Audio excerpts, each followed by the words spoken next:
Arkadaşlar bu videomuzda zor oyun olarak bilinen oyunun bir bölümünü Scratch'te tasarlayacağız arkadaşlar.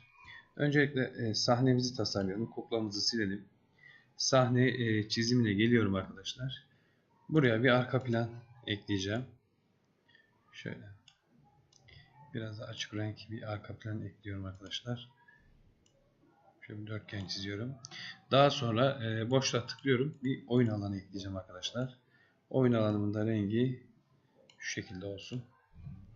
Şu orta alan oyuncunun hareket edeceği alan olacak arkadaşlar. Bir de bitiş için şu son kısma bitiş alanı ekleyeceğim. Şurası arkadaşlar ben biraz büyük yaptım boyutlarını. Bakın şu sınırda sahne bitiyor. Ama büyük olmasının çok bir önemi yok bizim için. Burayı da kırmızı yapacağım arkadaşlar. Kırmızı alana değdiğimizde bitireceğiz. Bakın burada şuranın sıfır olmasına dikkat edin. Bir çizgi olmasın arkadaşlar. Şuraya bakın şöyle bir kırmızı alan ekliyorum. Bu kırmızılık da arkadaşlar oyunun biteceği son bulacağı kısım olacak. Buraya ulaşmaya çalışacağız. Siyah olmasın dedim. Şu kenarında burayı sıfırladım. Çünkü topları siyah yapacağım arkadaşlar. Toplara değmiş gibi algılasın istemiyorum. Sahnemiz bu kadar. Şimdi bir hareket ettireceğimiz yuvarlak bir top çiziyorum arkadaşlar. Çizim yaparken Shift'e basılı tutarak daireyi alıyorum. Shift'e basmazsak düzgün bir daire çizemeyiz arkadaşlar. Bu şekilde. Şimdi bunu aynısını kopyalayalım arkadaşlar. Siyah boyayalım. Bu da bizim arkadaşlar arada hareketli toplarımız olsun. Şu oyuncu olsun. Bunun ismini oyuncu yapalım. Şu arkadaşlar top 1 olsun. Birinci topumuz. Bu yukarıda olsun. İkinci topumuzu oluşturuyorum. Bu top 2. Üçüncüyü oluşturuyorum. Ve dördüncüyü oluşturuyorum arkadaşlar. Şimdi burada bir şey dikkat ediyoruz arkadaşlar. Bunları öyle bir yerleştirmeliyiz ki şu hizada bu top aradan geçemesin. Bakın bu şekilde aradan geçemeyecek olması gerekiyor. Evet, bu büyüklük iyi. Eğer bu şekilde olmazsa büyüklüklerini biraz arttırın arkadaşlar. Yani aradan geçip gitmesi gibi bak olmasın. İlk önce bir de death diye şuraya ölüm şeyini oluşturacak bir kukla oluşturuyorum. Buraya sadece metin ekleyeceğim. Bakın bu şekilde piksel yaptım. Bunun rengini de kırmızı ayarlıyorum. Şöyle alalım arkadaşlar, buraya koyalım. Bir tane de değişken oluşturuyorum. Bunu da death değişken oluşturalım. Bu değişkeni sağa tıklayıp geniş görünüm yapıyorum arkadaşlar. Şöyle. Bu şekilde kullanacağım. Kodlamaya başlayalım. Şimdi oyuncum şu sınır içinde hareket edebilecek, yukarı çıkamayacak, aşağı inemeyecek, karşıya geçmeye çalışacak. Önce onun kodlarından başlıyorum. Tıkladığım zaman sürekli komutun içinde arkadaşlar hareketleri tanımlayacağım eğrisilerle. Yani şu boşluk tuşuna basılınca, bu tuşlara basılınca kullanmayacağım. Çünkü köşelere hareket, çapraz hareket de yapabilsin istiyorum. Eğrisi diyorum. Şimdi burada arkadaşlar yukarı hareketi verirken bakın hem yukarı tuşuna basılmış olması lazım hem de şu verdiğim y koordinatından yani 78'den küçük olması lazım. Buraya geliyorum. İki tane şartım olduğu için V'yi alıyorum. Birinci şartım arkadaşlar şurada yukarı ok tuşuna basılmış mı? Evet, yukarı ok tuşuna basılmış mı? Bunu kontrol edecek. İkincisi de koordinat y koordinatı şuradan düşük olmuş mu? Bunu da arkadaşlar operatörlere geliyorum. Bir küçüktür alıyorum. Hareketten y konumunu alıyorum. Y konumu küçüktür. 78'i kontrol ediyorum arkadaşlar. Y konumu 78'den küçükse o zaman y konumunu 10 değiştir. Şimdi bunu çoğalttık. Aynısını bir de aşağı ok için yapıyorum. Aşağı oka basılı mı ve bu sefer de y konumunu arkadaşlar şuradan yüksek olması lazım. Bakın eksi 103. Şu küçüktürü siliyorum arkadaşlar. Buraya büyüktür operatörünü alıyorum. Y konumu büyüktür. Eksi 100 diyelim arkadaşlar. Bu sefer de y'yi -10 değiştir diyorum. Bakın çalıştırdım. Şimdi yukarı çıkıyorum. Sınırı geçemiyorum arkadaşlar şu an. Evet, hatta şunu biraz daha düşürebiliriz. 72 diyelim. Evet, bu şekilde daha iyi oldu. Siz de küçük dokunuşlar yapabilirsiniz. Şimdi sağa sola gitmesi için koordinatlarla bir kısıtlama getirmeyeceğim. O yüzden sadece eğrisi alıyorum arkadaşlar. Burada algılamada mesela sağ oka basılı mı? Bunu kontrol edeceğim. Sağ oka basılıysa x konumunu 10 değiştireceğim arkadaşlar. Yine kopyalıyorum. Bakın e'leri alt alta koyuyoruz. Birbirinin içine koymuyoruz. Buna dikkat edin. Sol oka basılıysa da -10 değiştir diyorum. Buraya bir eksi işareti koymayı unutmuyoruz arkadaşlar. Şimdi çalıştıralım. Bakın sağ, sol, yukarı, aşağı. Bu geriye gidebilsin. O bizim için çok önemli değil. Şimdi bir başlangıç konumu belirleyelim arkadaşlar. İlk başlangıçta şurada olmasını istiyorum. O yüzden şunu alıyorum. Buraya getiriyorum. Bakın -212'ye -12'ye ilk başta oraya ışınlan diyorum. Ben tıkladığım anda burada başlayacak. Şimdi siyahlara değdiğim zaman da arkadaşlar geçemeyecek. Yine bu konuma ışınlanmasını istiyorum. O yüzden bir eğrisi daha alıyorum. Eğrisi diyorum. Algılamada değiyor mu? Bakın burada rengi kendimiz seçmiyoruz. Renk seçiciyle gelip buradan seçiyoruz. Eğer siyah renge değiyorsa yine şu -212'ye -12 konumunu veriyorum arkadaşlar. Bakın bu konuma ışınlan diyorum. Çalıştırdık. Bakın şu istediğim bu. Ayrıca bunu yaptığım zaman buraya ışınlandıktan sonra da değişkenimi oluşturduğum değişkenin değerini bir arttıracağım. Bir kere ölmüş olacak çünkü. Det değişkenini bir arttır diyorum. Bir de arkadaşlar det değişkeni başlangıçta sıfırlıyorum. Her oyunun başında ölüm sayısı sıfırlanmış olmalı. Bakın bu şekilde başlangıçta da sıfırlanıyor. Ve şu kırmızıya ulaşmayı kodlayacağım şimdi.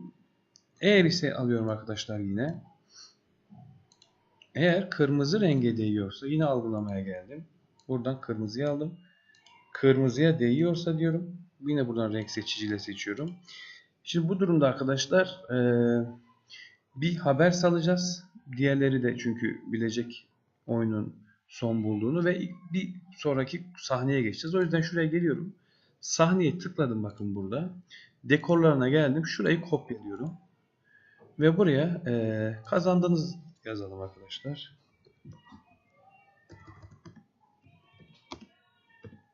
Evet şöyle kazandınız diyelim. Bunu büyütün biraz. Bu dekora geçmesini istiyorum arkadaşlar.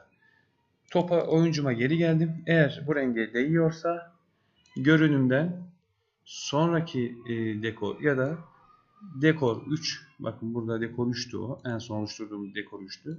Dekor 3'e geç diyorum ve kendisini gizlemesini istiyorum arkadaşlar. Bir de haber salacağım. Diğer kuklalar da anlayabilsin bu gerçekleştiğini diye. Şuraya geliyorum.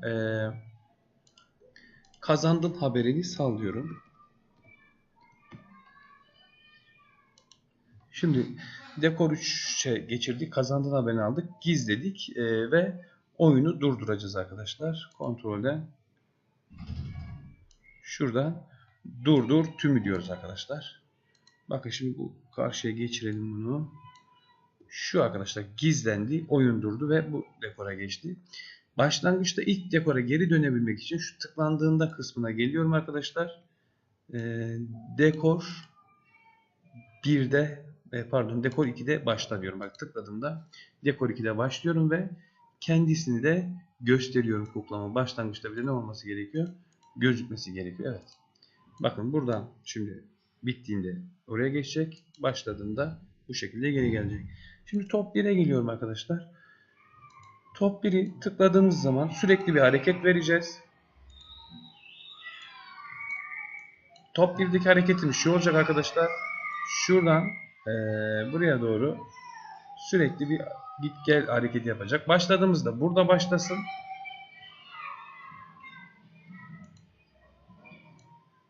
Şunu alıyorum arkadaşlar. Başlangıç konumunu belirliyorum. Bunu ama ilk tıkladığıma koyacağım. İlk tıkladığımızda burada başlayacak. Sonra 1 saniyede şuraya gelecek arkadaşlar. Şuraya kadar gelsin istiyorum. Buradaki x konumuna bakıyorum. Burada x 196. 1 saniyede diyorum. X'i 196 yapıyorum. Ancak y'yi hiç değiştirmeyeceğiz arkadaşlar. 71'e 71 bakın. Y'lerimde değişiklik yapmayacağım. Sonra tekrar çoğaltıyorum. Tekrar geri başladı. 159'a eksi 159'a geri getiriyorum. Bak sürekli aynı alanda bu hareketi yaptırıyorum arkadaşlar. Bunu durduralım. Şimdi top 2'ye geliyorum. Top 2'de de arkadaşlar aynı şekilde tıklandığımda ilk başta burada başlasın. Hatta şöyle yapabiliriz arkadaşlar bakın. Sadece şu şey konuların y'lerine bakalım. Eksi 159'du x. Top 2'nin y'si kaç? 14. Şu eksi 159'a 14 diyeceğim arkadaşlar. Harekete geliyorum. 14 ama eksi 159'a geri gelecek ama giderken de şuraya kadar gitmesini istiyorum. Bakın orası kaçtı? 196 idi. Bu 196'dan başlayacak arkadaşlar. 196'ya 14'ten başlayacak. Yani buradan başlayacak. Daha sonra sürekli önce şu eksi 159'a 14'e gelecek. Şuradan 1 saniye alıyorum arkadaşlar. Eksi 159'a 14'e gelecek. Sonra tekrar çoğaltacağım. 1 saniyede de tekrar 196'ya 14'e gelecek. Sadece aynı anda gidip gelmeyecekler arkadaşlar. Şu şekilde olacak. İstediğimiz bu. Şimdi 3 ile 4'ü arkadaşlar kodlamak artık daha kolay. 1'in komutunu alıyorum arkadaşlar. 3'e götürüp bırakıyorum. Bakın 3'te sadece y değerini değiştireceğim. 3'ün y değeri şuradan bakıyoruz. Eksi 39, eksi 40 diyelim. Sadece y değerlerini değiştiriyorum. Çünkü 3 ile 1'in arkadaşlar hareketi aynı. Sadece yükseklikleri farklı olacak. Eksi 40. Şimdi 2'yi de alıp 4'e kopyalıyorum. Bu sıra 4 en alttaki. Burada da arkadaşlar sadece eksi 90 yapacağım y değerlerini. Bunun hareketi de ikinci ile aynı.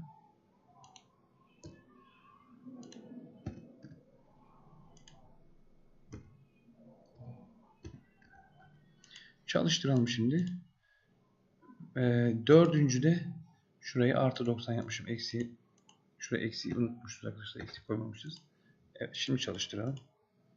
Bakın istediğimiz hareketi verdik. Şimdi karşıya da arkadaşlar geçebilir de olmamız lazım. Bakın bu şekilde kazanabiliriz. Evet, karşıya da geçilebiliyor. Şimdi siz hızını değiştirebilirsiniz. Oyuncunun ve diğerlerinin hızlarını değiştirebilirsiniz. Son olarak kazandığınız haberimizi aldığımızda şu toplarımızı da gizleyelim arkadaşlar. Buraya geliyorum. Haberi aldığımda diyorum, kazandığın haberini aldığımda gizle diyorum arkadaşlar. O zaman en başta da göster koymam gerekiyor. Bakın bu komutu top 2'ye atıyorum. Geliyorum. Kazandığın haberi aldığında gizlendi. Tıkladığımda gözüktü. Bu komutu top 3'e atıyorum. Kazandığın haberi aldığında gizlendi. İlk tıkladığımda gösterdi. Bu komutu top 4'e atıyorum. Kazandığın haberini aldığında gizlendi. Tıklandığında gösterdi. Tekrar bakın başladı. Öldüğümüz zaman arkadaşlar det artıyor. Evet görüyorsunuz. Oyunu kazandığımız zaman det'i burada yazısını görüyoruz. You win diyoruz. Başlattığımda bakın hepsi yerine geri dönüyor. Det sıfırlanıyor. Ve oyun başlıyor. Bir sonraki bölümü siz arkadaşlar kendiniz oluşturabilirsiniz. Labirent oyunu, kanalımda bulunan labirent oyununda sahne değişikliklerini vesaire anlattım. Onları kullanarak bir sonraki bölümde kendiniz tasarlayabilirsiniz. Sonraki videomuzda görüşürüz.